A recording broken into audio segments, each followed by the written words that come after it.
નમસ્કાર મિત્રો, હું વિનોદ કરાડે, ટીવી ન્યૂઝ તર્ક વિતર્ક. મિત્રો, આજે વાત છે એક જાગૃત મહિલાની, પોતાના હક અધિકાર માટે અવાજ ઉઠાવનાર, અન્ય લોકોને પણ થતા અન્યાય માટે અવાજ ઉઠાવનાર એક જાગૃત મહિલાની. એ મહિલાએ ભરૂચ સિવિલ હોસ્પિટલમાં ડૉક્ટરો દ્વારા લખી અપાતી દવા અને દવા લખી આપ્યા પછી દવા મળતે નહીં હોવાની અને દવા ક્યાં મળે છે, કઈ રીતે મળે છે તે સંદર્ભ પોતાની વાત રજૂ કરી છે.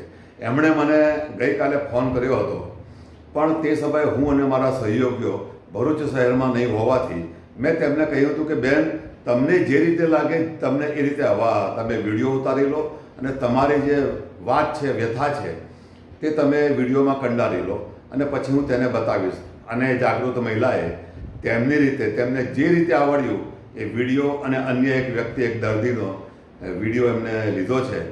એ હું તમને કોઈ પણ જાતના એડિટિંગ વગર જે છે તે હાલતમાં બતાવું છું. મારું નામ પ્રજ્ઞા જાદવ છે. આજે તબિયત સારી નહીં લાગતા હું ભરૂચ સિવિલ હોસ્પિટલમાં દવા લેવા આવી હતી.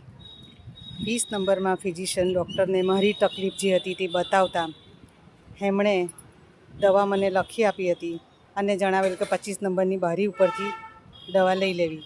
25 નંબરની બારી પર હું દવા લેવા ગઈ તો ત્યાં 2 દવા ત્યાંથી મને આપવામાં આવી અને બાકીની 3 દવા કહેવામાં આવી કે બહારથી લઈ લેજો. મેં પૂછ્યું બહારથી એટલે ક્યાંથી?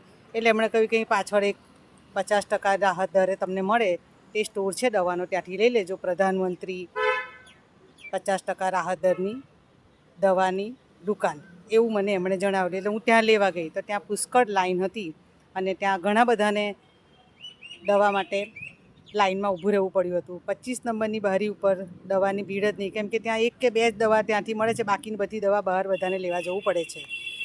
એટલે આ શું રાહત દરે બહારથી લેવાની દવા કે પછી સિવિલ હોસ્પિટલ મફત દવા આપે જ છે બધી, મને કંઈ સમજાતું નથી. મારું નામ મોહન છે અને હું મારા ભાઈબંધની દવા લેવા આવ્યો હતો. હા, તો એમાંથી 2 તાન દવા લખી હતી, એમાંથી 2 આપી. કોણે લખી આપી? આપણે 25 નંબરના કાઉન્ટર પર. ના, તમને દવા કયા ડૉક્ટરે લખી આપી? તમે ક્યાં બતાવાયા છો? Civil hospital. સિવિલ હોસ્પિટલ કઈ જગ્યા પર? ભરૂચ. ભરૂચમાં. તો તમને દવા લખી આપી, હા. પછી તમે ક્યાં ગયા? અમને 25 નંબરના કાઉન્ટર પર મોકલ્યા, કીધું કે ત્યાંથી દવા આપશે અને પછી હા, ત્યાંથી અમને એક ગોળી આપી ને હા. 50% આપણે એ છે બાજુમાં દવાખાનું રાહત દરની. રાહત દર માટે 50%. અચ્છા, તો એટલે બહારથી લેવા તમને બહારથી લેવા કહ્યું. મોકલ્યા. બાકી કેટલી દવા બહારથી લેવા કહ્યું? એક બીજી એક દવા બહારથી હા. લેવા કહ્યું. એક તમને મળી? એક મળી ઓકે, અને અડધો કલાકથી ઊભા છે. અડધો કલાકથી ઉભેલા છે. આપણે સિવિલ હોસ્પિટલમાં રાહત દરની 50%ની દવા માટે આ લાઇનમાં બધા ઊભેલા છે. સિવિલ હોસ્પિટલમાં ખરેખર બધાને દવા ફ્રી મળવી જોઈએ, પરંતુ 2 કે 3 દવા મળે જ, બાકીની દવા માટે આ રાહત દરની લાઈન ઊભેલી છે તે તમે જુઓ. રાહત દરના દવા લેવા માટે આ લાઈન ઊભેલી છે.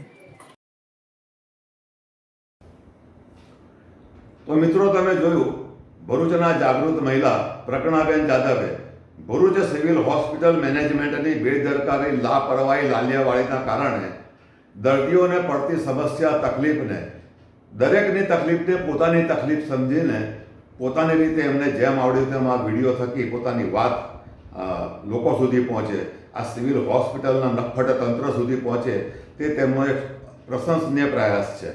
આ વાત એક બતાવે છે કે દરેક નાગરિકે પોતે પણ જાગૃત થવું જોઈએ અને તમને જેમ આવડે, જ્યાં પણ અન્યાય થતો હોય, ભ્રષ્ટાચાર હોય, અવ્યવસ્થા હોય, તો તમારી રીતે તેનો વિડીયો ઉતારી લો, ત્યાં એને તમારી રીતે રજૂઆત કરો અને એ વિડીયો અમને મોકલજો. અમે બને ત્યાં સુધી વધુમાં વધુ લોકો સુધી પહોંચે તેવા પ્રયાસ કરીશું. અને આ માટે મારો નંબર આ સ્ક્રીન પર તમે જોઈ શકો છો. અને ફરી એકવાર જાગૃત મહિલા પ્રજ્ઞાબેન જાદવને અભિનંદન.